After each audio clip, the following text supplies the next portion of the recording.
이렇게 절규하십니다. 엘리 엘리 라마 사박다니, 나의 하나님 어찌하여 나를 버리셨나이까. 하나님은 그 말씀 그대로 자기의 외아들 독생자를 버리셨습니다. 예수를 살리실 수도 있었어요. 하나님의 능력으로 예수를 살리실 수도 있다고요. 그런데 하나님은 아들을 죽는데 내버려 두셨다고요. 예수께서 9시에 십자가에 못 박히십니다. 12시에 하늘이 어두워져요.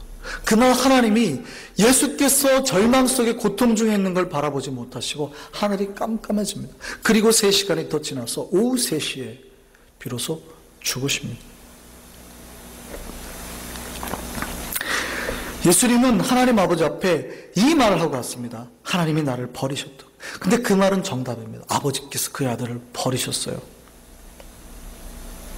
왜 그러셨을까요? 왜 아버지께서 아들을 버리셨을까요? 아들을 안 사랑해서일까요? 아버지는 선택하셔야 됐거든요. 놀라운 건 요한복음을 보면 예수께서 마지막에 십자가에서 하신 말씀이 좀 다릅니다. 요한복음을 보면 이 말씀하시고 죽으십니다. 다 이루었다. 생각해 보세요. 마태복음의 메시지와 요한복음의 십자가상 메시지가 다릅니다. 하나는 절망 속에서 부르짖는 말입니다. 아버지 왜 나를 버리셨습니까? 하고 죽으셨고요. 요한복음에는 다 이루었다라고 죽으셨습니다. 이게 도대체 어떤 연관이 될까요? 아주 극단적인 말은 전혀 다른 말인데 이 두 말이 어떻게 연결이 될까요?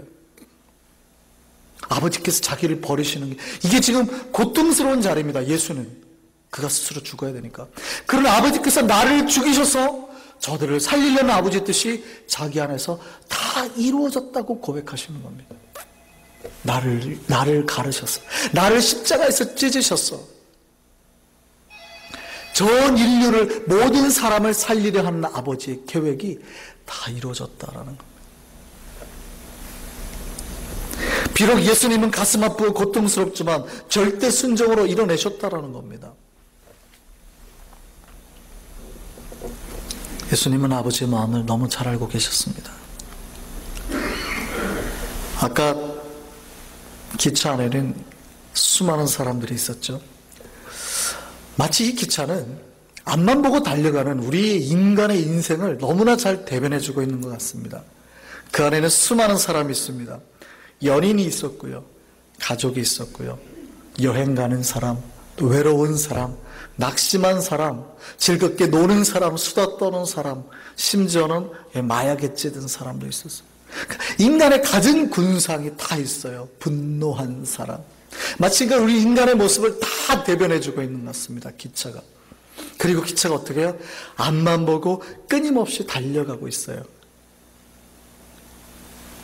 그런데 이 기차가 어느 날 절대적인 운명의 순간에 맞닥뜨리게 됩니다. 그러니까 어떤 죽을 운명 가운데 들어가게 되는 거예요.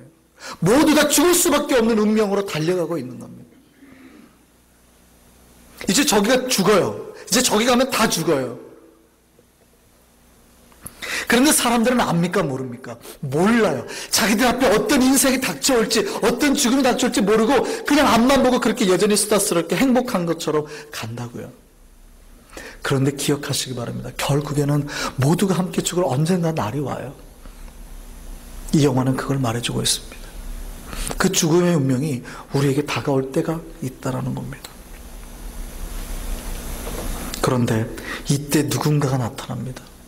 누군가가 나타나서 자기의 아들을 희생해서 그들을 다 살려냅니다. 비록 자기의 아들을 그냥 기쁘게 내어주는 것이 아닙니다. 절규하는 아버지입니다. 그 아들을 죽이는 것이 마치 자기가 죽는 것처럼 고통스러워하는 아버지입니다.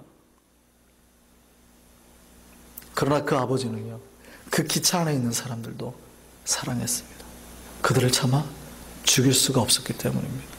비록 그들이 마약쟁이도 있고요, 그들이 비록 술 취하고 담배 피고 자기들의 인생 멋대로 살아가는 사람들이지만 하나님 아버지는 그들도 사랑하셨다. 그들을 버려둘 수가 없었습니다. 내 이 사랑하는 하나뿐인 이 아들을 죽기까지 그들을 사랑하셨습니다. 그래서 기꺼이 아들과 대신해서 그 사람들의 생명을 살려내는 것.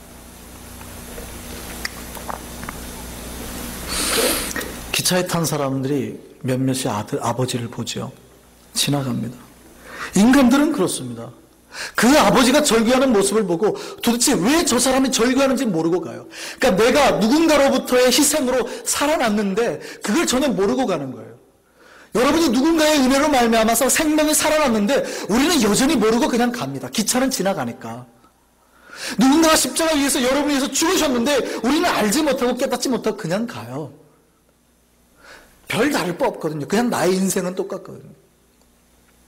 간혹 절규하는 아버지 얼굴을 보더라도 왜 저 사람이 저렇게 고통스럽게 죽었지? 저 사람이 죽은 게 나하고 무슨 상관이지? 아무렇지도 않은데 그냥 물끄러움에 쳐다만 보고 갈 뿐입니다.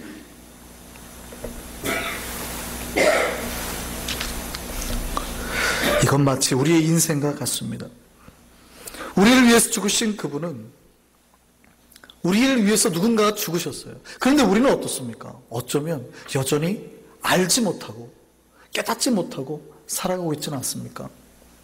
어쩌면 바라보기도 합니다. 가끔은 봐요. 주변에서 누군가가 예수에 대한 얘기를 하면 가끔은 봐요. 그런데 어떻습니까? 그냥 물끄러미 바라보죠. 도대체 예수가 나하고 무슨 상관인데? 이러고 바라봅니다. 그냥 바라봐요. 정말 우리의 죄를 위해서 우리 때문에 누군가가 죽어서 우리를 살려내셨는데 그걸 그냥 물끄러미 바라만 보고 갑니다. 아무렇지 않은데. 이 시간에 절규하는 아버지의 그 음성이 여러분 가슴 깊은 곳까지 울리기를 바랍니다.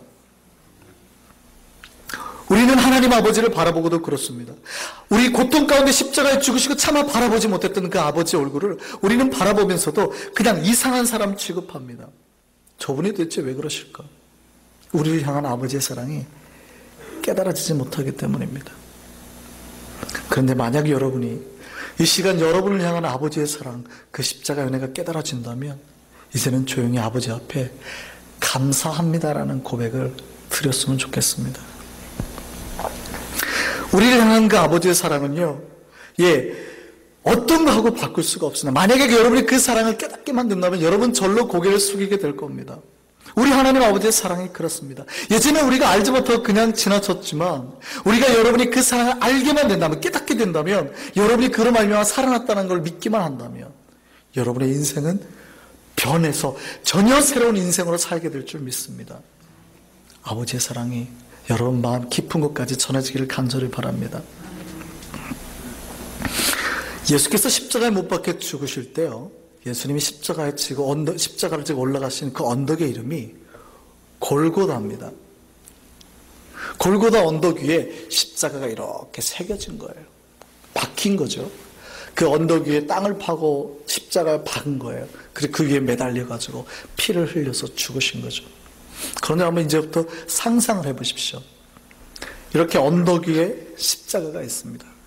거기서 예수께서 십자가에 못 박혀서 피를 흘리십니다. 놀라운 거는요, 골고다 언덕의 뜻이 뭔지 아세요? 해골이라는 뜻이에요. 골고다라는 뜻이 해골입니다. 이처럼 인간의 죽음을 가장 적나라하게 표현하는 단어가 없습니다. 해골하면 뭐예요? 죽었다는 거예요. 죽음이라는 뜻이에요. 그런데 모든 죽음을 대표하는 이 해골 위에 뭐가 있어요? 십자가가 세워지잖아요. 그러면 십자가로부터 뭐가 흘러내립니까? 예수 그리스도의 보혈이 흘러내리죠. 이 보혈이 어디로 갑니까? 죽을 수밖에 없는 모든 해골 같은 인생 가운데 흘러가게 되는 겁니다. 그래서 머리부터 발끝까지 예수 그리스도의 보혈의 피가 흐르는 거예요. 이것처럼 구원의 개념을 정확하게 묘사한 이미지가 없습니다. 우리 죽을 수밖에 없는 우리 위해서 십자가에 죽으신 그 예수의 보혈이 우리 위에 흐르게 되면 누구라도 살게 된다라는 겁니다. 이것이 십자가입니다. 우리는 아들을 안고 전교하는 아버지의 마지막 모습을 기억합니다. 기억나십니까? 마지막 장면? 아들을 안고 가서 마지막 철로에서 등만 보이고 울고 있는 아버지. 그 하나님 아버지가 똑같은 모습으로 여러분 때문에 아들을 위해서 죽으시고 그렇게 절규하셨습니다. 이 마지막 배경음악이요, 나 같은 죄인 살리신이었습니다. 기억나십니까? 마지막 음악이 나오잖아요. 이 동영상의 뮤직을 담당하신 분이 누구냐면 우리 교회 최승현 집사님이세요. 영화 올드보이나 클래식, 내 여자친구 소개합니다. 친절한 금자씨의 배경음악을 영화 OST를 담당하셨던 집사님이죠. 그분께 특별히 부탁해서 그 OST를 넣어달라고 해요. 이분이 참 신실하신 분이거든요. 올드보이 시상할 때 전체 그 영화 대종상에서 교회 소개했던 분이에요. 하나님께 영광 돌리고. 신실하신 분이시거든요. 이분이 마지막 장면에 이 노래를 넣은 거예요. 제가 이 장면을 보면서 감동을 받았습니다. 너무나 정확하게 알고 있다. 이 아버지의 사랑을 너무나 정확하게 알고 있다. 나 같은 죄인 살리신, 나 같은 죄인 때문에 나를 살리시려고 그 아들을 위해서 죽이신 아버지의 뒷모습, 기쁨이 아니라 쓸쓸함과 눈물 가운데는 아버지의 모습을 너무나 잘 표현했다라고 생각합니다. 하나님 아버지의 사랑은 그렇습니다. 우리를 위해서 나 같은 죄인 살리기 위해서 아버지, 그 아들을 죽이신 것이 아버지의 사랑입니다. 그 사랑을 여러분이 받아들이셨으면 좋겠습니다. 하나님 아버지의 사랑을요, 외사랑으로 만들지 않았으면 좋겠습니다. 하나님 아버지의 사랑이 그냥 혼자만의 사랑이 아니었으면 좋겠습니다. 여러분을 향한 그 사랑에 여러분이 응답하는 이 시간이기를 바랍니다. 앞으로 여러분 인생이 하나님의 사랑에 응답해서 하나님께 영광 돌리며 사는 인생 됐으면 좋겠습니다. 감격해서 사는 인생 됐으면 좋겠습니다. 오늘이 추수감사절입니다. 우리가 하나님 앞에 여러 가지 감사를 드립니다. 여기 앞에 보면 풍성하게 차려져 있죠. 혹시 모르실까 봐 미리 말씀드리면 진짜입니다.